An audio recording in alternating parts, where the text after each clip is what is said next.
Hello everyone, welcome to our classes. CTET ਦੀ ਪੰਜਾਬੀ ਭਾਸ਼ਾ ਦਾ paper discuss ਕਰਨ ਜਾ ਰਹੇ ਹਾਂ ਜੀ। ਇਹ ਪੇਪਰ ਦਸੰਬਰ 2018 ਦੇ ਸੈਕੰਡ ਪੇਪਰ ਦਾ ਸੈਕੰਡ ਲੈਂਗੁਏਜ ਦਾ ਪੇਪਰ ਹੈ ਜੀ, ਜੋ ਕਿ ਬਿਲਕੁਲ ਓਰੀਜਨਲ ਪੇਪਰ ਹੈ। ਇਸ ਦੇ ਨਾਲ ਹੀ ਇੱਕ ਖਾਸ ਜਾਣਕਾਰੀ ਦੇ ਦਈਏ ਕਿ ਜਿਹੜੇ ਸਟੂਡੈਂਟਸ CTET ਦੀ ਤਿਆਰੀ ਕਰਨਾ ਚਾਹੁੰਦੇ ਹੈ ਤਾਂ ਸਾਵਲ ਕਲਾਸਿਸ ਦੇ ਵਿੱਚ ਫ੍ਰੀ WhatsApp ਗਰੁੱਪ ਬਣਿਆ ਹੋਇਆ ਜੀ। ਇਸ ਫ੍ਰੀ WhatsApp ਗਰੁੱਪ ਦੇ ਵਿੱਚ ਜੁੜਨ ਲਈ ਤੁਸੀਂ ਆਪਣਾ ਨੇਮ, CTET ਤੇ ਸਟੇਟ ਦਾ ਨੇਮ ਟਾਈਪ ਕਰਕੇ ਇਹਨਾਂ ਕੰਟੈਕਟਸ ਨੰਬਰ ਦੇ ਉੱਪਰ ਸਿਰਫ ਤੋਂ ਸਿਰਫ WhatsApp ਮੈਸੇਜ ਕਰੋਗੇ। ਇਸ ਗਰੁੱਪ ਨਾਲ ਜੁੜ ਕੇ ਤੁਸੀਂ CTET ਦੀ PDF ਅਤੇ ਹਰੇਕ ਸਬਜੈਕਟ ਦੀ ਜਿਹੜੀ ਹੈ ਮਹੱਤਵਪੂਰਨ ਜਿਹੜੀ ਹੈ ਜਾਣਕਾਰੀ, ਜੋ ਕਿ ਤੁਹਾਡੀ ਤਿਆਰੀ ਦੇ ਵਿੱਚ ਜਿਹੜਾ ਹੈ ਕਾਫੀ ਵਾਧਾ ਕਰੇਗੀ, ਇਸ ਦੇ ਵਿੱਚ ਤੁਸੀਂ ਪ੍ਰਾਪਤ ਕਰ ਸਕਦੇ ਹੋ। ਬਿਲਕੁਲ ਐਸੇ ਹੀ ਤਰੀਕੇ ਨਾਲ ਫ੍ਰੀ ਟੈਲੀਗ੍ਰਾਮ ਗਰੁੱਪ ਦੇ ਵਿੱਚ ਵੀ ਤੁਸੀਂ ਜੁੜ ਕੇ ਜਿਹੜਾ ਹੈ ਹਰੇਕ ਸਬਜੈਕਟ ਦੀ ਜਿਹੜੀ PDF ਤੁਸੀਂ ਤੁਹਾਨੂੰ ਮਿਲ ਜਾਇਆ ਕਰੇਗੀ। ਤਾਂ ਟੈਲੀਗ੍ਰਾਮ ਗਰੁੱਪ ਦੇ ਵਿੱਚ ਜੁੜਨ ਲਈ ਸਰਚ ਦੇ ਵਿੱਚ ਤੁਸੀਂ ਸਾਵਲ CTET ਟਾਈਪ ਕਰੋਗੇ। ਇਸ ਗਰੁੱਪ ਦੇ ਵਿੱਚ ਤੁਸੀਂ ਜੁੜ ਕੇ CTET ਦੀ ਤਿਆਰੀ ਜਿਹੜਾ ਹੈ ਇੱਕ ਚੰਗੇ ਲੈਵਲ ਤੋਂ ਸ਼ੁਰੂ ਕਰ ਸਕਦੇ ਹੋ। ਇਸ ਦੇ ਨਾਲ ਹੀ ਸਾਵਲ ਕਲਾਸਾਂ ਦੇ ਵਿੱਚ CTET ਦੇ ਆਨਲਾਈਨ ਪੇਡ ਗਰੁੱਪ ਸਟਾਰਟ ਹੋ ਚੁੱਕੇ ਆ ਜੀ।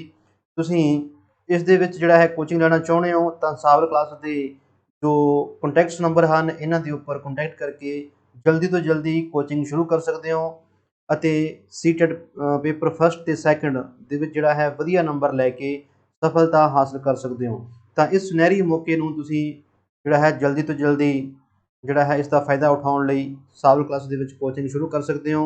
ਤਾਂ ਪੰਜਾਬੀ ਭਾਸ਼ਾ ਦੇ ਇਸ ਪ੍ਰਸ਼ਨ ਜੋ ਕਿ 121 ਨੰਬਰ ਤੋਂ ਸ਼ੁਰੂ ਹੁੰਦਾ ਜੀ, ਇਸ ਨੂੰ ਆਪਾਂ ਪੜ੍ਹਦੇ ਹਾਂ ਤੇ ਇਸ ਨੂੰ ਡਿਸਕਸ ਕਰਨ ਦੀ ਕੋਸ਼ਿਸ਼ ਕਰਦੇ ਹਾਂ। ਜਿਵੇਂ ਕਿ ਇਹ ਸਾਰੇ ਹੀ ਕੁਐਸਚਨ ਜਿਹੜਾ ਹੈ ਸਟਾਰਟ ਹੋਈ ਹੈ ਪੈਡਾਗੋਗੀ ਤੋਂ ਸਟਾਰਟ ਹੋਇਆ ਜੀ। ਪ੍ਰਸ਼ਨ ਹੈ ਜੀ ਆਪਣੇ ਕੋਲੇ, ਇੱਕ ਸਮਾਵੇਸ਼ੀ ਜਮਾਤ ਵਿੱਚ ਬੱਚੇ ਵਧੇਰੇ ਗਲਤੀਆਂ ਕਿਸ ਵਿੱਚ ਕਰਦੇ ਹਨ? ਸਮਾਵੇਸ਼ੀ ਜਮਾਤ ਜਿਵੇਂ ਕਿ ਆਪਾਂ ਨੂੰ ਪਤਾ ਹੀ ਹੈ ਇਨਕਲੂਸਿਵ ਐਜੂਕੇਸ਼ਨ ਇਸ ਨੂੰ ਕਿਹਾ ਜਾਂਦਾ ਹੈ। ਪੜ੍ਹਨ ਦੇ ਵਿੱਚ, ਲਿਖਣ ਦੇ ਵਿੱਚ, ਬੋਲਣ ਦੇ ਵਿੱਚ ਜਾਂ ਉਪਰੋਕਤ ਸਾਰੇ। ਜਿਵੇਂ ਕਿ ਪਤਾ ਹੀ ਆਪਾਂ ਨੂੰ ਇਨਕਲੂਸਿਵ ਜਮਾਤ ਦੇ ਵਿੱਚ ਜਾਂ ਸ਼੍ਰੇਣੀ ਦੇ ਵਿੱਚ ਜਿਹੜੇ ਹੈ ਤਰ੍ਹਾਂ ਤਰ੍ਹਾਂ ਦੇ ਜਿਹੜੇ ਹੈ ਮਾਤਰ ਭਾਸ਼ਾ ਦੇ ਬੱਚੇ, ਜਾਂ ਆਪਾਂ ਗੱਲ ਕਰੀਏ ਕਿ ਉਹਨਾਂ ਦੀਆਂ ਜਿਹੜੀਆਂ ਅਯੋਗਤਾਵਾਂ ਅਲੱਗ-ਅਲੱਗ ਹੋ ਸਕਦੀਆਂ, ਠੀਕ ਹੈ, ਉਹਨਾਂ ਦਾ ਅਲੱਗ-ਅਲੱਗ ਸੱਭਿਆਚਾਰ ਹੋ ਸਕਦਾ ਹੈ, ਉਹਨਾਂ ਦੀਆਂ ਅਲੱਗ-ਅਲੱਗ ਮਾਨਸਿਕ ਤੇ ਸਰੀਰਕ ਲੋੜਾਂ ਹੋ ਸਕਦੀਆਂ। ਤਾਂ ਵਧੇਰੇ ਗਲਤੀਆਂ ਕਿਸ ਦੇ ਵਿੱਚ ਕਰਦੇ ਆ ਜੀ? ਉਪਰੋਕਤ ਸਾਰੇ। ਪ੍ਰਸ਼ਨ ਨੰਬਰ 121 ਦਾ ਸਹੀ ਆਨਸਰ ਹੈ ਜੀ ਫੋਰਥ ਆਪਸ਼ਨ। ਪ੍ਰਸ਼ਨ ਨੰਬਰ 122 ਦੇਖਦੇ ਹਾਂ, ਵਿਆਕਰਣ ਵਿਵਹਾਰਕ ਅਤੇ ਸਿਧਾਂਤਕ ਦੋਵੇਂ ਹੈ, ਇਹ ਕਥਨ ਨਾਲ ਤੁਸੀਂ ਕਿਸ ਹੱਦ ਤੱਕ ਸਹਿਮਤ ਹੋ? ਪੂਰੀ ਤਰ੍ਹਾਂ ਨਾਲ, ਅੰਸ਼ਿਕ ਰੂਪ ਵਿੱਚ, ਅਸਹਿਮਤ, ਸਹਿਮਤ ਵੀ ਹਾਂ, ਨਹੀਂ ਵੀ ਜੀ। ਤਾਂ ਇਸ ਦਾ ਸਹੀ ਆਨਸਰ ਆਏਗਾ ਜੀ, ਆਪਾਂ ਨੂੰ ਪਤਾ ਹੀ ਹੈ ਕਿ ਵਿਆਕਰਣ ਜਿਹੜਾ ਹੈ ਆਪਾਂ ਟੌਪਿਕ ਜਿਹੜਾ ਪੇਡ ਗਰੁੱਪ ਦੇ ਵਿੱਚ ਡਿਸਕਸ ਕਰਦੇ ਹੁੰਦੇ ਆ, ਤਾਂ ਉਸ ਦੇ ਵਿੱਚ ਆਪਾਂ ਬਿਲਕੁਲ ਇਹ ਗੱਲਾਂ ਬਿਲਕੁਲ ਸਹੀ ਤਰੀਕੇ ਨਾਲ ਡਿਟੇਲ ਦੇ ਵਿੱਚ ਡਿਸਕਸ ਕੀਤੀਆਂ, ਵਿਵਹਾਰਕ ਤੇ ਸਿਧਾਂਤਕ ਜੀ। ਤਾਂ ਇਸ ਦਾ ਸਹੀ ਆਨਸਰ ਆਏਗਾ ਫਸਟ ਆਪਸ਼ਨ, ਇਹ ਪੂਰੀ ਤਰ੍ਹਾਂ ਨਾਲ ਆਪਾਂ ਸਹਿਮਤ ਹਾਂ। ਪ੍ਰਸ਼ਨ ਨੰਬਰ 123 ਦੇਖਦੇ ਹਾਂ, ਵਿਦਿਆਰਥੀਆਂ ਵਿੱਚ ਉੱਚ ਪ੍ਰਾਥਮਿਕ ਜਾਂ ਮਾਧਿਕ ਪੱਧਰ ਉੱਪਰ ਭਾਸ਼ਾ ਪ੍ਰਤੀ ਰੁਚੀ ਜਗਾਉਣ ਲਈ ਇਹ ਜ਼ਰੂਰੀ ਹੈ ਕਿ ਵਿਦਿਆਰਥੀਆਂ ਨੂੰ ਪੁਸਤਕਾਂ ਪੜ੍ਹਨ ਲਈ ਕਿਹਾ ਜਾਵੇ, ਵਿਦਿਆਰਥੀਆਂ ਨੂੰ ਮੌਖਿਕ ਰੂਪ ਵਿੱਚ ਵੱਧ ਤੋਂ ਵੱਧ ਸਮਝਾਇਆ ਜਾਵੇ, ਵਿਦਿਆਰਥੀਆਂ ਨੂੰ ਵਧੇਰੇ ਸੁਲੇਖ ਮਤਲਬ ਬੋਲ ਕੇ ਲਿਖਾਉਣਾ ਦਿੱਤਾ ਜਾਵੇ, ਵਿਦਿਆਰਥੀਆਂ ਦੇ ਵਿਆਕਰਨ ਗਿਆਨ ਨੂੰ ਵਧਾਇਆ ਜਾਵੇ। ਤਾਂ ਇੱਥੇ ਆਪਾਂ ਫਿਰ ਭਾਸ਼ਾ ਪ੍ਰਤੀ ਰੁਚੀ ਜਗਾਉਣੀ ਹੈ ਜੀ। ਬੱਚੇ ਕਿਹੜੇ ਆ? ਉੱਚ ਪ੍ਰਾਥਮਿਕ ਜਾਂ ਮਾਧਿਅਮਿਕ ਜੀ। ਹੁਣ ਇਸ ਤਰੀਕੇ ਨਾਲ ਕਨਫਿਊਜ਼ ਕੀਤਾ ਜਾਂਦਾ ਹੈ, ਉੱਚ ਪ੍ਰਾਥਮਿਕ ਮਤਲਬ ਪ੍ਰਾਇਮਰੀ ਤੋਂ ਉੱਪਰ, ਮਾਧਿਅਮਿਕ ਮਤਲਬ ਮਿਡਲ ਜੀ, ਗੱਲ ਇੱਕੋ ਹੀ ਹੈ। ਤਾਂ ਅਜਿਹੇ ਬੱਚੇ ਹੋਣ ਤਾਂ ਕਿਸ ਤਰੀਕੇ ਦੀ ਭਾਸ਼ਾ ਰੁਚੀ ਜਗਾਈ ਜਾਂਦੀ ਹੈ ਜੀ? ਪ੍ਰਸ਼ਨ ਨੰਬਰ 123 ਦਾ ਜਿਹੜਾ ਹੈ ਆਨਸਰ ਆਪਣੇ ਕੋਲੇ ਦੂਸਰਾ ਆਪਸ਼ਨ ਆਏਗਾ ਜੀ, ਵਿਦਿਆਰਥੀਆਂ ਨੂੰ ਮੌਖਿਕ ਰੂਪ ਵਿੱਚ ਵੱਧ ਤੋਂ ਵੱਧ ਮੌਕੇ ਜਿਹੜੇ ਹੈ ਸਮਝਾਇਆ ਜਾਵੇ ਜੀ। ਤਾਂ ਮੌਖਿਕ ਰੂਪ ਦੇ ਵਿੱਚ ਵੱਧ ਤੋਂ ਵੱਧ ਸਮਝਾਇਆ ਜਾਵੇਗਾ ਤਾਂ ਬੱਚੇ ਠੀਕ ਢੰਗ ਨਾਲ ਭਾਸ਼ਾ ਨੂੰ ਸ਼ੁੱਧ ਅਤੇ ਸਪਸ਼ਟ ਰੂਪ ਦੇ ਵਿੱਚ ਸਮਝ ਪਾਉਣਗੇ ਅਤੇ ਉਸ ਦੀ ਜਿਹੜੀ ਹੈ ਉਸ ਦਾ ਗਿਆਨ ਪ੍ਰਾਪਤ ਕਰ ਸਕਣਗੇ ਜੀ। ਮਤਲਬ ਜ਼ਿਆਦਾ ਵਿਵਹਾਰਿਕ ਰੂਪ ਦੇ ਵਿੱਚ ਜਿਹੜਾ ਹੈ ਰੁਚੀ ਬਣਾਈ ਜਾਵੇ। ਪ੍ਰਸ਼ਨ ਨੰਬਰ 124 ਦੇਖਦੇ ਹਾਂ, ਮੌਖਿਕ ਪ੍ਰਸਤੁਤੀਕਰਨ ਲਈ ਹੇਠ ਲਿਖਿਆਂ ਵਿੱਚੋਂ ਕਿਹੜੀ ਵਿਧੀ ਢੁਕਵੀਂ ਨਹੀਂ ਹੈ ਜੀ? ਮੌਖਿਕ ਪ੍ਰਸਤੁਤੀ ਕਰਨੀ ਹੈ, ਸਵਰ ਪ੍ਰਸਤੁਤੀਕਰਨ, ਕਵਿਤਾ ਪਾਠ, ਸਨਮੁਖ ਪ੍ਰਸਤੁਤੀਕਰਨ ਜਾਂ ਸੰਕੇਤਕ ਭਾਸ਼ਾ ਦੇ ਮਾਧਿਅਮ ਨਾਲ ਪ੍ਰਸਤੁਤੀਕਰਨ ਜੀ। ਤਾਂ ਆਪਾਂ ਨੂੰ ਪਤਾ ਹੀ ਹੈ ਕਿ ਸਵਰ ਪ੍ਰਸਤੁਤੀਕਰਨ ਦੀ ਜਿਹੜੀ ਹੈ ਵਿਧੀ ਹੁੰਦੀ ਹੈ, ਕਵਿਤਾ ਪਾਠ ਦੀ ਵੀ ਇੱਕ ਵਿਧੀ ਹੁੰਦੀ ਹੈ, ਸਨਮੁਖ ਪ੍ਰਸਤੁਤੀਕਰਨ ਦੀ ਵੀ ਹੁੰਦੀ ਹੈ। ਸਹੀ ਜਿਹੜਾ ਨਹੀਂ ਹੈ ਇਹਦੇ ਵਿੱਚ ਫੋਰਥ ਆਪਸ਼ਨ ਸੰਕੇਤਕ ਭਾਸ਼ਾ ਦੇ ਮਾਧਿਅਮ ਨਾਲ ਪ੍ਰਸਤੁਤੀਕਰਨ ਕਰਨਾ ਜੀ। ਪ੍ਰਸ਼ਨ ਨੰਬਰ 124 ਦਾ ਸਹੀ ਆਨਸਰ ਹੈ ਫੋਰਥ ਆਪਸ਼ਨ।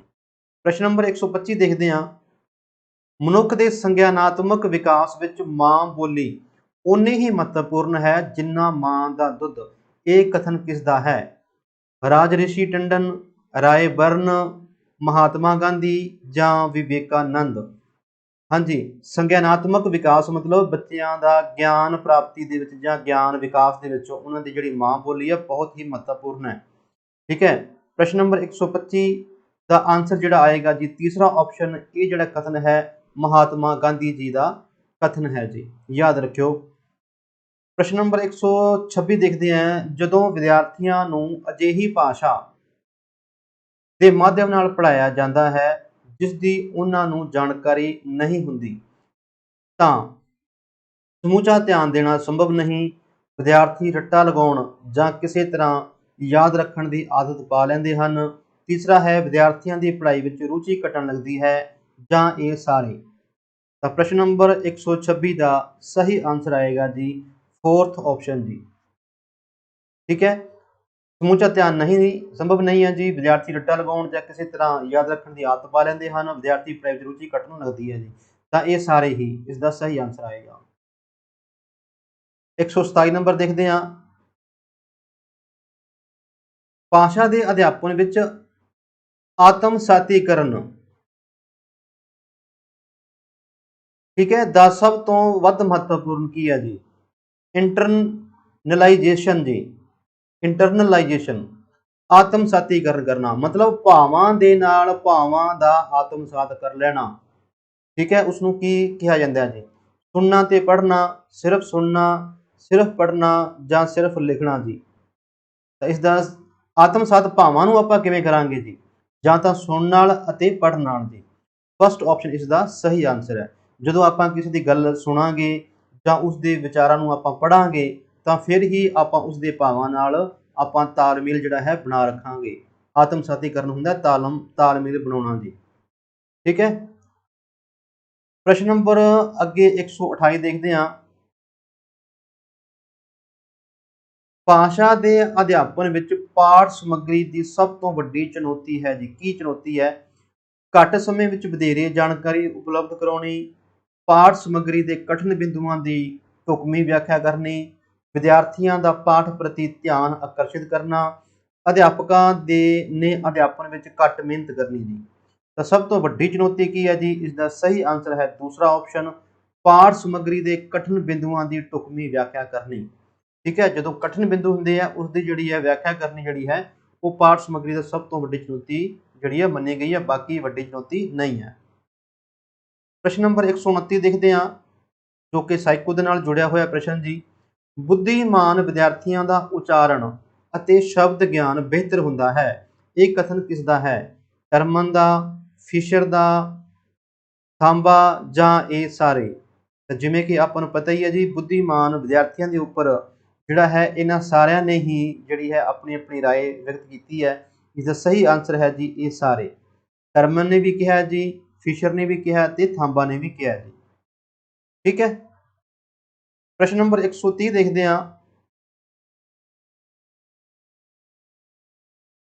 ਸ਼ਬਦਾਂ ਦਾ ਅਰਥ ਸਪਸ਼ਟ ਕਰਨ ਨਾਲੋਂ ਬਿਹਤਰੀਨ ਵਿਧੀ ਕੀ ਹੈ ਜੀ? ਸ਼ਬਦਾਂ ਦੀ ਵਿਆਖਿਆ, ਸ਼ਬਦਕੋਸ਼ ਦੀ ਵਰਤੋਂ, ਵਿਦਿਆਰਥੀਆਂ ਨੂੰ ਵਾਕਾਂ ਵਿੱਚ ਸ਼ਬਦਾਂ ਦੀ ਵਰਤੋਂ ਰਾਹੀਂ ਪੂਰਵ ਅਨੁਮਾਨ ਲਗਾਉਣ ਦਾ ਮੌਕਾ ਦੇਣਾ ਤੇ ਚੌਥਾ ਹੈ ਭਾਸ਼ਾ ਦੇ ਅਧਿਆਪਨ ਰਾਹੀਂ ਸ਼ਬਦਾਂ ਦੇ ਅਰਥ ਸਪਸ਼ਟ ਕਰਨਾ। ਦੇਖੋ ਜੀ, ਅਜਿਹਾ ਕੋਈ ਪ੍ਰਸ਼ਨ ਦਾ ਉੱਤਰ ਦੇਣਾ ਹੋਵੇ ਤਾਂ ਵਿਵਹਾਰਿਕ ਜਿਹੜਾ ਹੈ ਆਪਾਂ ਆਪਸ਼ਨ ਜਿਹੜੀ ਹੈ ਦੇਖਣੀ ਹੁੰਦੀ ਹੈ ਵੀ ਪ੍ਰੈਕਟੀਕਲ ਕਿਹੜਾ ਇਹਦੇ ਵਿੱਚ ਗੱਲ ਕੀਤੀ ਗਈ ਹੈ। ਤਾਂ ਸਹੀ ਆਨਸਰ ਹੈ ਜੀ ਤੀਸਰਾ ਆਪਸ਼ਨ ਵਿਦਿਆਰਥੀਆਂ ਨੂੰ ਵਾਕਾਂ ਵਿੱਚ ਸ਼ਬਦਾਂ ਦੀ ਵਰਤੋਂ ਰਾਹੀਂ ਪੂਰਵ ਅਨੁਮਾਨ ਲਗਾਉਣ ਦਾ ਮੌਕਾ ਦੇਣਾ। ਇਹ ਜਿਹੜਾ ਹੈ ਆਪਣੇ ਕੋਲ ਬਿਲਕੁਲ ਵਿਵਹਾਰਿਕ ਰੂਪ ਦੇ ਵਿੱਚ ਆਪਸ਼ਨ ਹੈ ਜੀ। ਤਾਂ ਸਹੀ ਆਨਸਰ ਆਏਗਾ 130 ਨੰਬਰ ਜੀ। ਸ਼ਬਦਾਂ ਦਾ ਅਰਥ ਸਪਸ਼ਟ ਕਰਨ ਨਾਲੋਂ ਜ਼ਰੂਰੀ ਹੈ ਜਾਂ ਬਿਹਤਰ ਤਰਤੀਬ ਹੈ ਕਿ ਵਿਦਿਆਰਥੀਆਂ ਨੂੰ ਵਾਕਾਂ ਵਿੱਚ ਸ਼ਬਦਾਂ ਦੀ ਵਰਤੋਂ ਰਾਹੀਂ ਪੂਰਵ ਅਨੁਮਾਨ ਲਗਾਉਣ ਦਾ ਮੌਕਾ ਦੇਣਾ ਜੀ। ਪ੍ਰਸ਼ਨ ਨੰਬਰ 131 ਦੇਖਦੇ ਹਾਂ।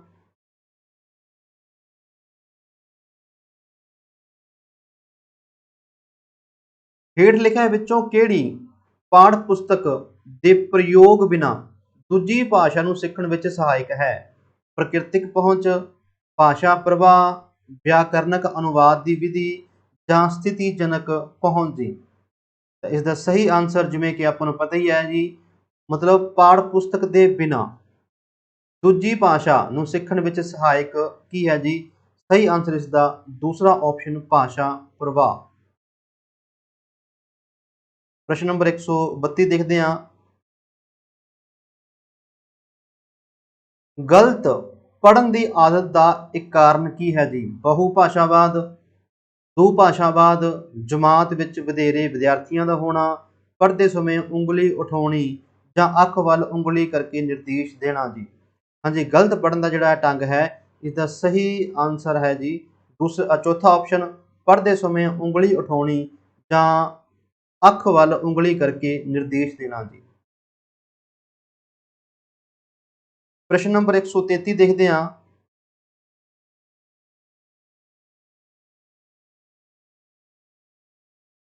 ਹੇਠ ਲਿਖਿਆਂ ਵਿੱਚੋਂ ਕਿਹੜੀ ਅਧਿਐਨ ਅਤੇ ਅਧਿਆਪਨ ਟੀਚਿੰਗ ਐਂਡ ਲਰਨਿੰਗ ਕਠਿਨਾਈ ਨੂੰ ਸ਼ਬਦ ਗਿਆਨ ਵਿਧੀ ਯਾਨੀ ਕਿ ਪੁਰਾਣੀ ਵਿਧੀ ਜਿਹੜੀ ਹੈ ਨਾਲ ਹੱਲ ਕੀਤਾ ਜਾ ਸਕਦਾ ਹੈ? ਵਾਕ ਬਣਤਰ ਦੇ ਕ੍ਰਮ ਵਿੱਚ ਸਹਾਇਤਾ ਕਰਨਾ, ਸ਼ੁੱਧ ਉਚਾਰਨ, ਵਿਦਿਆਰਥੀ ਮੁਸ਼ਕਲ ਦਾ ਸਾਹਮਣਾ ਨਾ ਕਰਨਾ, ਇਹ ਸਾਰੇ ਜੀ। ਤਾਂ ਇਸ ਦਾ ਸਹੀ ਆਨਸਰ ਹੈ ਜੀ ਆਪਣੇ ਕੋਲੇ ਦੂਸਰਾ ਆਪਸ਼ਨ ਸ਼ੁੱਧ ਉਚਾਰਨ ਜਿਹੜਾ ਹੈ ਇਸ ਦਾ ਸਹੀ ਆਨਸਰ ਆਏਗਾ ਜੀ।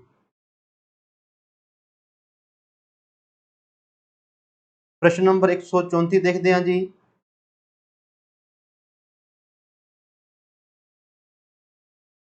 ਹੇਠ ਲਿਖਿਆਂ ਵਿੱਚੋਂ ਕਿਹੜਾ ਕੌਸ਼ਲ ਉਦੇਸ਼ਾਂ ਨਾਲ ਸੰਬੰਧਿਤ ਨਹੀਂ ਹੈ ਜੀ? ਸਕਿੱਲ ਆਬਜੈਕਟਿਵਸ ਦੇ ਵਿੱਚ ਨਹੀਂ ਹੈ। ਪੜ੍ਹਨਾ, ਲਿਖਣਾ, ਸੁਣਨਾ ਤੇ ਭਾਸ਼ਾ ਵਿੱਚ ਰੁਚੀ।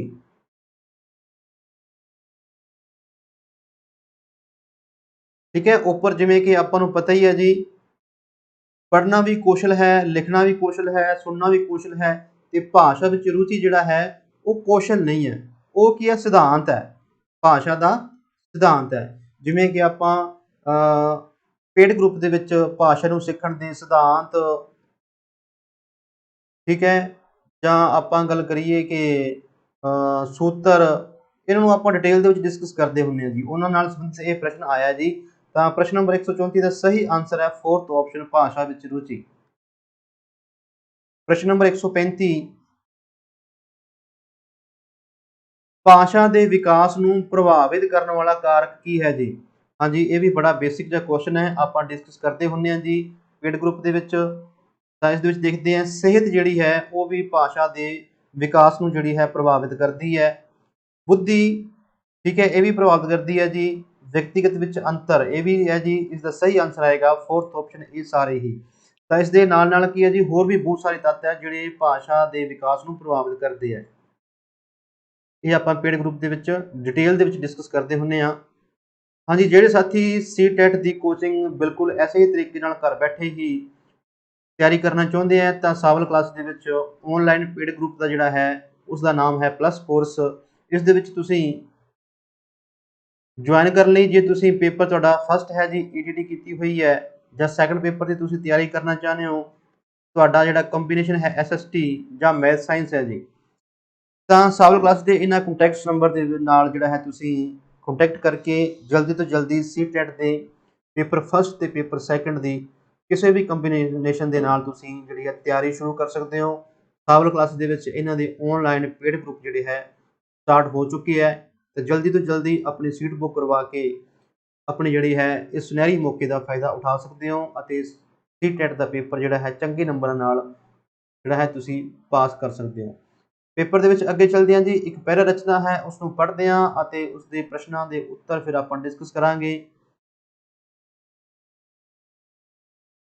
ਜ਼ਿੰਦਗੀ ਦਾ ਕੋਈ ਹੁਨਰ ਸਾਹਿਤ ਵਰਗੀ ਅਕਲ ਤੇ ਦੂਰ ਦ੍ਰਿਸ਼ਟੀ ਦਾ ਮਾਲਕ ਨਹੀਂ। ਸਾਹਿਤਕ ਕੀਮਤਾਂ ਜਿਹੜੀਆਂ ਚਿਰੰਜੀਵ ਕੀਮਤਾਂ ਵੀ ਹੋਰ ਕੋਈ ਨਹੀਂ। ਸਾਹਿਤਕਾਰਾਂ ਨੇ ਹਰ ਸਮੇਂ ਜਿਸ ਸਿਖਰ ਨੂੰ ਵੀ ਛੂਹਿਆ ਉਹ ਸਿਖਰ ਅਜੇ ਵੀ ਅਛੂਤ ਦਿਸਦੀ ਹੈ। ਕਾਲੀਦਾਸ, ਸ਼ੇਕਸਪੀਅਰ, ਗੇਟੇ, ਵਿਟਮੈਨ, ਗੋਰਕੀ ਤੇ ਟੈਗੋਰ ਹਰ ਯੁੱਗ ਵਿੱਚ ਮਨੁੱਖੀ ਦਿਲ ਦੇ ਹੁਨਰ ਦੇ ਸਵਾਮੀ ਮੰਨੇ ਜਾਣਗੇ। ਕਾਰਨ ਇਹਦਾ ਇਹ ਹੈ ਕਿ ਸਾਹਿਤਕਾਰ ਮਨੁੱਖਤਾ ਦੀਆਂ ਅਮਰ ਕੀਮਤਾਂ ਦਾ ਪਾਰਖੂ ਤੇ ਸ਼ਬਦਾਂ ਦਾ ਜਾਦੂਗਰ ਹੁੰਦਾ ਹੈ। ਅਮਰ ਕੀਮਤਾਂ ਬਦਲਦੀਆਂ ਨਹੀਂ ਤੇ ਸ਼ਬਦ ਚਿੱਤਰ ਲਾਸਾਨੀ ਹੁੰਦੇ ਹਨ। ਮਨੁੱਖੀ ਮਨ ਦੀ ਮਹਾਨਤਾ ਸਦਾ ਨੀਵੇਂ ਰਹਿਣ ਦੀ ਉਛਾਲੀ ਸਿੱਖ ਪੁਰਾਤਨਤਾ ਨਾਲ ਅਮੁੱਕ ਸੰਗਰਾਮ, ਅਗਾਂਹ ਵਧਣ ਦੀ ਲਾਲਸਾ, ਰੁਕਾਵਟਾਂ ਨਾਲ ਅੜ ਖਲੋਣਾ, ਦਿਲ ਜਿੱਤਣ ਦੀ ਤਮੰਨਾ, ਖੂਬਸੂਰਤੀ ਨਾਲ ਇਸ਼ਕ, ਪੂਰਨ ਹੋਣ ਤੇ ਫਤਿਹ ਪਾਉਣ ਵਿੱਚ ਆਖਰੀ ਦਮ ਤੱਕ ਭਰੋਸਾ ਬੇਬਦਲ ਰਹੀਆਂ ਅਤੇ ਸਦਾ ਬੇਬਦਲ ਹੀ ਰਹਿਣਗੀਆਂ। ਇਹ ਮਨੁੱਖੀ ਕੀਮਤਾਂ ਤੇ ਅਮਰ ਰਹੇਗਾ ਇਹਨਾਂ ਦਾ ਬੰਜਾਰਾ ਸਾਹਿਤ ਜੀ। ਤਾਂ ਜਿਵੇਂ ਕਿ ਆਪਾਂ ਸ਼ੁਰੂ ਤੋਂ ਲੈ ਕੇ ਅੰਤ ਤੱਕ ਇਹ ਜੋ ਪਹਿਲਾ ਰਚਨਾ ਪੜ੍ਹਿਆ ਹੈ, ਇਸ ਦੇ ਵਿੱਚ ਸਾਹਿਤ ਦੇ ਬਾਰੇ ਜਿਹੜੀ ਹੈ ਬੜੀ ਗਹਿਰਾਈ ਨਾਲ ਗੱਲ ਕੀਤੀ ਗਈ ਹੈ। ਇਹਨਾਂ ਨੂੰ ਆਪਾਂ ਪੜ੍ਹਿਆ, ਸਮਝਣ ਦੀ ਕੋਸ਼ਿਸ਼ ਕੀਤੀ ਹੈ। ਆਓ ਫਿਰ ਆਪਾਂ ਇਹਨਾਂ ਦੇ ਪ੍ਰਸ਼ਨਾਂ ਨੂੰ ਜਿਹੜਾ ਹੈ ਹੱਲ ਕਰਨ ਦੀ ਕੋਸ਼ਿਸ਼ ਕਰੀਏ। ਪ੍ਰਸ਼ਨ ਨੰਬਰ 136 ਹੈ ਜੀ, ਮਹਾਨ ਕੌਣ ਹੈ ਇਹਦੇ ਵਿੱਚ? ਫਤਿਹ ਜਾਂ ਯੁੱਗ ਜਾਂ ਸਾਹਿਤਕਾਰ ਜਾਂ ਭਰੋਸਾ? ਤਾਂ ਆਪਾਂ ਬਿਲਕੁਲ ਇਸ ਦੇ ਵਿੱਚ ਪੜ੍ਹਿਆ ਹੈ, ਸਮਝਿਆ ਹੈ, ਆਪਾਂ ਨੂੰ ਗਿਆਨ ਪ੍ਰਾਪਤ ਹੋਇਆ ਜੀ। ਇਸ ਦਾ ਸਹੀ ਆਨਸਰ ਹੈ ਜੀ ਤੀਸਰਾ ਆਪਸ਼ਨ, ਸਾਹਿਤਕਾਰ ਨੂੰ ਮਹਾਨ ਜਿਹੜਾ ਹੈ ਉਹ ਸਮਝਿਆ ਗਿਆ ਜੀ। ਪ੍ਰਸ਼ਨ ਨੰਬਰ 137 ਦੇਖਦੇ ਹਾਂ, ਪਹਿਰੇ ਅਨੁਸਾਰ ਹਰ ਯੁੱਗ ਦੇ ਸੁਆਮੀ ਕੌਣ ਦੱਸੇ ਜਾਂ ਕੌਣ ਹੋਣਗੇ? ਲੇਖਕ ਜਾਂ ਆਸ਼ਕ ਜਾਂ ਸੁਤੰਤਰਤਾ ਸੰਗਰਾਮੀਏ ਜਾਂ ਖਲ ਪਾਤਰ ਜੀ? ਪ੍ਰਸ਼ਨ ਨੰਬਰ 137 ਦਾ ਸਹੀ ਆਨਸਰ ਹੈ ਫਸਟ ਆਪਸ਼ਨ, ਲੇਖਕ। ਉਮੀਦ ਹੈ ਕਿ ਇਹਨਾਂ ਵੀਡੀਓਜ਼ ਦੇ ਦੁਆਰਾ ਤੁਹਾਨੂੰ ਸੀਟੈਟ ਦੇ ਓਰੀਜਨਲ ਪੇਪਰ ਦੇ ਸਹੀ ਆਨਸਰਸ ਦੀ ਜਿਹੜੀ ਹੈ ਜਾਣਕਾਰੀ ਹਾਸਲ ਹੋ ਰਹੀ ਹੋਏਗੀ। ਤੁਸੀਂ ਇਸ ਦਾ ਇੰਜੋਏ ਕਰ ਰਹੇ ਹੋਵੋਗੇ। ਜਿਹੜੇ ਸਾਥੀਆਂ ਨੇ ਕਾਬਲ ਕਲਾਸਿਸ ਦੇ YouTube ਚੈਨਲ ਨੂੰ ਸਬਸਕ੍ਰਾਈਬ ਨਹੀਂ ਕੀਤਾ ਤਾਂ ਉਹ ਜਲਦੀ ਸਬਸਕ੍ਰਾਈਬ ਕਰ ਲੈਣ, ਬੈਲ ਆਈਕਨ ਨੂੰ ਪ੍ਰੈਸ ਕਰ ਲੈਣ। ਜੇ ਤੁਹਾਨੂੰ ਇਹ ਡਿਸਕਸ਼ਨ ਵਧੀਆ ਲੱਗ ਰਹੀ ਹੈ ਤਾਂ ਵੀਡੀਓ ਨੂੰ ਲਾਈਕ ਵੀ ਜ਼ਰੂਰ ਕਰ ਦੇਣਾ ਅਤੇ ਆਪਣੇ ਦੋਸਤਾਂ ਮਿੱਤਰਾਂ ਤੱਕ ਵੀਡੀਓ ਨੂੰ ਸ਼ੇਅਰ ਵੀ ਕਰ ਦੇਣਾ। ਪ੍ਰਸ਼ਨ ਨੰਬਰ 138 ਦੇਖਦੇ ਹਾਂ ਆਪਾਂ, ਕੀ ਨਹੀਂ ਬਦਲਦਾ ਜੀ? ਰੁਕਾਵਟਾਂ ਜਾਂ ਆਸ਼ਕ ਜਾਂ ਸੋੜੀ ਸੋਚ ਜਾਂ ਅਮਰ ਕੀਮਤਾਂ? ਤਾਂ ਬਿਲਕੁਲ ਆਪਾਂ ਨੂੰ ਸਪਸ਼ਟ ਰੂਪ ਦੇ ਵਿੱਚ ਇਹ ਗਿਆਨ ਪ੍ਰਾਪਤ ਹੋਇਆ ਹੀ ਸੀ, ਆਪਾਂ ਪੜ੍ਹਿਆ ਹੀ ਸੀ। ਪ੍ਰਸ਼ਨ ਨੰਬਰ 138 ਦਾ 4 ਨੰਬਰ ਆਪਸ਼ਨ ਜੀ, ਅਮਰ ਕੀਮਤਾਂ ਜਿਹੜੀਆਂ ਹੈ ਉਹ ਨਹੀਂ ਬਦਲਦੀਆਂ। ਪ੍ਰਸ਼ਨ ਨੰਬਰ 139 ਦੇਖਦੇ ਹਾਂ ਜੀ, ਲਾਲਸਾ ਸ਼ਬਦ ਦਾ ਅਰਥ ਚੁਣੋ।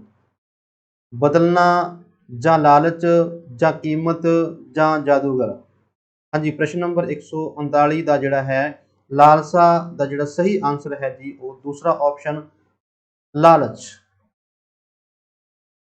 ਪ੍ਰਸ਼ਨ ਨੰਬਰ 140 ਦੇਖਦੇ ਹਾਂ, ਚਿਰੰਜੀਵ ਸ਼ਬਦ ਦਾ ਵਿਰੋਧੀ ਸ਼ਬਦ ਦੱਸੋ ਜੀ। ਹਾਂਜੀ, ਇਹ ਜੋ ਸ਼ਬਦ ਹੁੰਦੇ ਆ ਨਾ, ਵਿਰੋਧੀ ਸ਼ਬਦ ਜਾਂ ਸਮਾਨਾਰਥਕ ਸ਼ਬਦ, ਇਹ ਪਹਿਲਾ ਰਚਨਾ ਨੂੰ ਆਪਾਂ ਭਾਵਾਂ ਨੂੰ ਪੜ੍ਹ ਕੇ ਫਿਰ ਇਸ ਦਾ ਉੱਤਰ ਦੇਣਾ ਹੁੰਦਾ ਹੈ। ਪੁਰਾਤਨ, ਪ੍ਰਾਚੀਨ, ਲਾਸਿਨੀ ਜਾਂ ਥੋੜ ਚਿਰਾ ਜੀ? ਚਿਰੰਜੀਵ। ਤਾਂ ਇਸ ਦਾ ਸਹੀ ਆਨਸਰ ਆਏਗਾ ਜੀ ਫੋਰਥ ਆਪਸ਼ਨ, ਚਿਰੰਜੀਵ ਦਾ ਵਿਰੋਧੀ ਜਿਹੜਾ ਹੈ ਉਹ ਹੈ ਜੀ ਥੋੜ ਚਿਰਾ। ਠੀਕ ਹੈ, ਚਿਰੰਜੀਵ ਹੁੰਦਾ ਮਤਲਬ ਲਗਾਤਾਰ ਜਿਹੜਾ ਬਣਿਆ ਰਵੇ ਜੀ, ਠੀਕ ਹੈ, ਜੋ ਅਮਰ ਰਵੇ। ਉਸ ਦਾ ਵਿਰੋਧੀ ਫਿਰ ਕੀ ਹੋਇਆ? ਥੋੜ ਚਿਰਾ। ਪ੍ਰਸ਼ਨ ਨੰਬਰ 141 ਦੇਖਦੇ ਹਾਂ, ਬਦਲ ਨਾਮ ਦਾ ਵਿਸ਼ੇਸ਼ਣ ਬਣਾਓ ਜੀ। ਵਿਸ਼ੇਸ਼ਣ ਬਣਾਉਣਾ ਆਪਾਂ, ਬਦਲੀ ਜਾਂ ਬਦਲਿਆ ਹੋਇਆ ਜਾਂ ਬਦਲ ਗਿਆ ਜਾਂ ਬਦਲਣਸ਼ੀਲ? ਤਾਂ ਪ੍ਰਸ਼ਨ ਨੰਬਰ 141 ਦਾ ਜਿਹੜਾ ਸਹੀ ਆਨਸਰ ਹੈ ਜੀ ਉਹ ਹੈ ਫਸਟ ਆਪਸ਼ਨ, ਬਦਲੀ। ਵਿਸ਼ੇਸ਼ਣ ਜੀ, ਬਦਲੀ ਇਸ ਦਾ ਆਨਸਰ ਆਏਗਾ।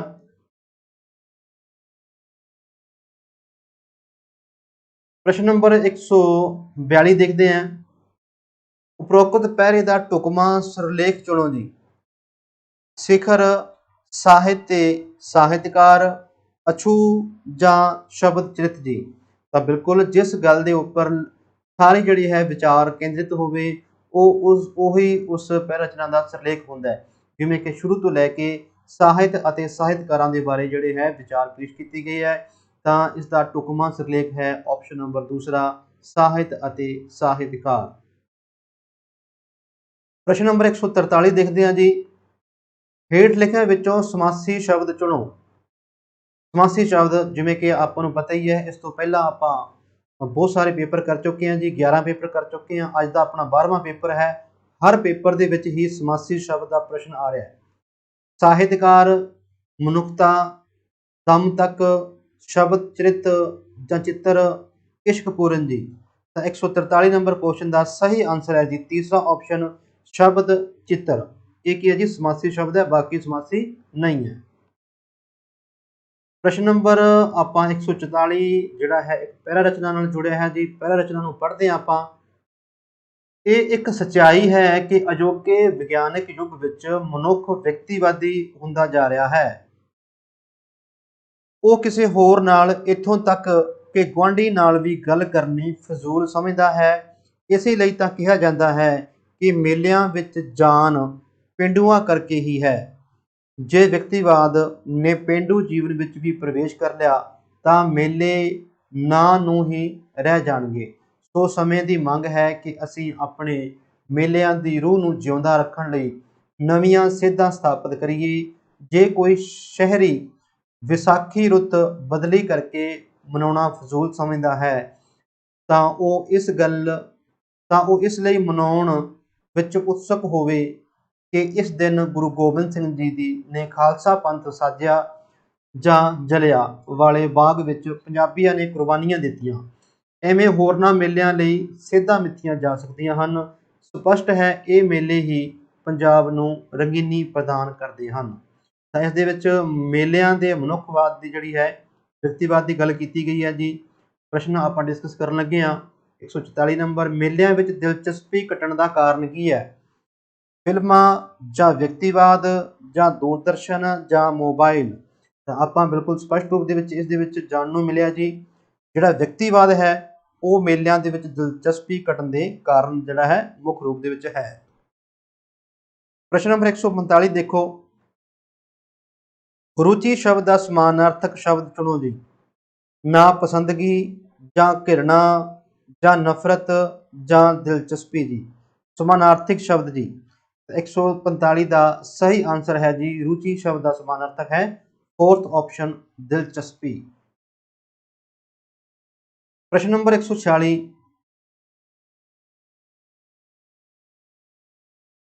ਮੇਲਿਆਂ ਦੀ ਜਿੰਦ ਜਾਨ ਕੌਣ ਹਨ ਜੀ? ਪੇਂਡੂ ਲੋਕ ਜਾਂ ਸ਼ਹਿਰੀ ਲੋਕ ਜਾਂ ਵਿਦੇਸ਼ੀ ਲੋਕ ਜਾਂ ਵਿਅਕਤੀਵਾਦੀ ਲੋਕ ਜੀ। ਤਾਂ ਆਪਾਂ ਪੜ੍ਹਿਆ ਹੀ ਹੈ ਜੀ, ਬਿਲਕੁਲ ਇਹ ਸਪਸ਼ਟ ਰੂਪ ਦੇ ਵਿੱਚ ਦੱਸਿਆ ਗਿਆ ਸੀ। ਇਸ ਦਾ ਸਹੀ ਆਨਸਰ ਹੈ ਜੀ ਪਹਿਲਾ ਆਪਸ਼ਨ ਪੇਂਡੂ ਲੋਕ ਜਿਹੜਾ ਹੈ ਮੇਲਿਆਂ ਦੀ ਜਿੰਦ ਜਾਨ ਹਨ। ਪ੍ਰਸ਼ਨ ਨੰਬਰ 147। ਖਾਲਸਾ ਪੰਥ ਦੀ ਸਾਜਨਾ ਕਦੋਂ ਹੋਈ? ਸ਼ਹਿਰਾਂ ਦੀ ਸਥਾਪਨਾ ਸਮੇਂ, ਆਜ਼ਾਦੀ ਦਿਵਸ ਵਾਲੇ ਦਿਨ, ਵਿਸਾਖੀ ਵਾਲੇ ਦਿਨ ਜਾਂ ਦੀਵਾਲੀ ਵਾਲੇ ਦਿਨ ਜੀ। ਤਾਂ ਇਸ ਦਾ ਸਹੀ ਆਨਸਰ ਹੈ ਤੀਸਰਾ ਆਪਸ਼ਨ ਵਿਸਾਖੀ ਵਾਲੇ ਦਿਨ। ਇਹ ਗੱਲ ਇਸ ਦੇ ਵਿੱਚ ਕਹੀ ਗਈ ਸੀ। ਪ੍ਰਸ਼ਨ ਨੰਬਰ 148। ਹੇਠ ਲਿਖਿਆਂ ਵਿੱਚੋਂ ਸਮਾਸੀ ਸ਼ਬਦ ਚੁਣੋ ਜੀ। ਹਾਂਜੀ, ਸਮਾਸੀ ਸ਼ਬਦ ਇੱਕ ਹੋਰ ਪੁੱਛਿਆ ਗਿਆ। ਨਵੀਆਂ ਸੇਧਾਂ ਜਾਂ ਰੁੱਤ ਬਦਲੀ ਜਾਂ ਪੁਰਾਣੀ ਰੰਗੀਨੀ ਜਾਂ ਵਿਗਿਆਨਿਕ ਯੁੱਗ ਜੀ।